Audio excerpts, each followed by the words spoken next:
ఇంట్లో ఒక్కరోజు పెద్ద గోలి. ఒక చిన్న పట్టణంలో రామయ్య, అతని భార్య లక్ష్మి, కొడుకు కార్తీక్, కూతురు చిన్ని కలిసి ఉండేవారు. ఆ కుటుంబంలో అందరూ ఒకరినొకరు ప్రేమించుకుంటారు. కాని చిన్న చిన్న విషయాలకే గొడవ పడటం వాళ్లకు అలవాటు. ఒకరోజు ఉదయం లక్ష్మి వంటగదిలోనుంచి గట్టిగా అరిచింది, కార్తీక్, నిన్న ఫ్రిజ్లో పెట్టిన స్వీట్ ఎవరు తిన్నారు?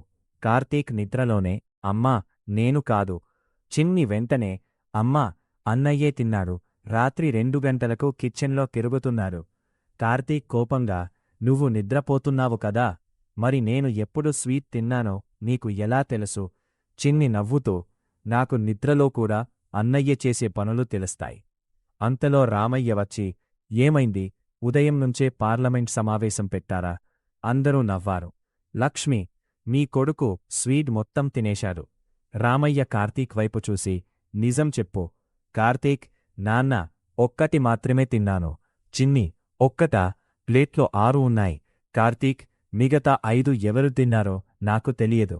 అందరూ ఒకరినొకరు చూసుకున్నారు. అప్పుడు రామయ్య మెల్లగా, అవి నేనే తిన్నాను. అందరూ షాక్. నాన్న, రామయ్య నవ్వుతూ, ఇంట్లో అందరూ తిన్నారు, కాని నింద మాత్రం కార్తీక్ మీద పడింది. ఆ రోజునుంచి ఇంట్లో ఒక కొత్త రూల్ పెట్టారు. ఎవరు ఏది తిన్నా నిజం చెప్పాలి. కాని ఆ రూల్ మొదటి రోజే విఫలమైంది. మధ్యాహ్నం లక్ష్మి చేసిన పకోడీలు కనిపించలేదు. లక్ష్మి, ఎవరు తిన్నారు? చిన్ని, నేను కాదు. కార్తీక్, నేను కాదు. రామయ్య, నేను కూడా కాదు. ముగ్గురూ ఒకరినొకరు అనుమానంగా చూశారు. అంతలో ఇంటి కుక్క బుజ్జినోటి దగ్గర పకోడీ ముక్క కనిపించింది. చిన్ని నవ్వుతూ, అమ్మా, దొంగ దొరికిపోయాడు. రామయ్య బుజ్జిని చూసి, ఇంట్లో మనుషుల కంటే ఈ కుక్కే నిజాయితీగా ఉంది. కనీసం నోరు తుడుచుకోకుండా వచ్చింది. అందరూ పగలబడి నవ్వారు. సాయంత్రం కుటుంబం మొత్తం కలిసి టీ తాగుతూ కూర్చుంది. కార్తీక్, మన ఇంట్లో ప్రతిరోజు గొడవలే కాని చివరికి అందరం కలిసి నవ్వుకుంటాం కదా. లక్ష్మి చిరునవ్వుతో, అదే కుటుంబం అంటే. రామయ్య, డబ్బు ఎక్కువగా ఉండటం కుటుంబం కాదు. ఒకరిమీద ఒకరు కోపపడినా అవసరమైనప్పుడు ఒకరికోసమొకరు నిలబడటమే కుటుంబం.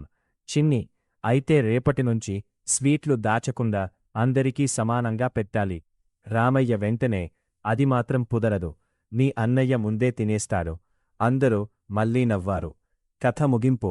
ఇంట్లో చిన్న చిన్న గొడవలు, అల్లర్లు, నవ్వులు ఉంటాయి. కాని ఆ ఇంట్లో ప్రేముంటే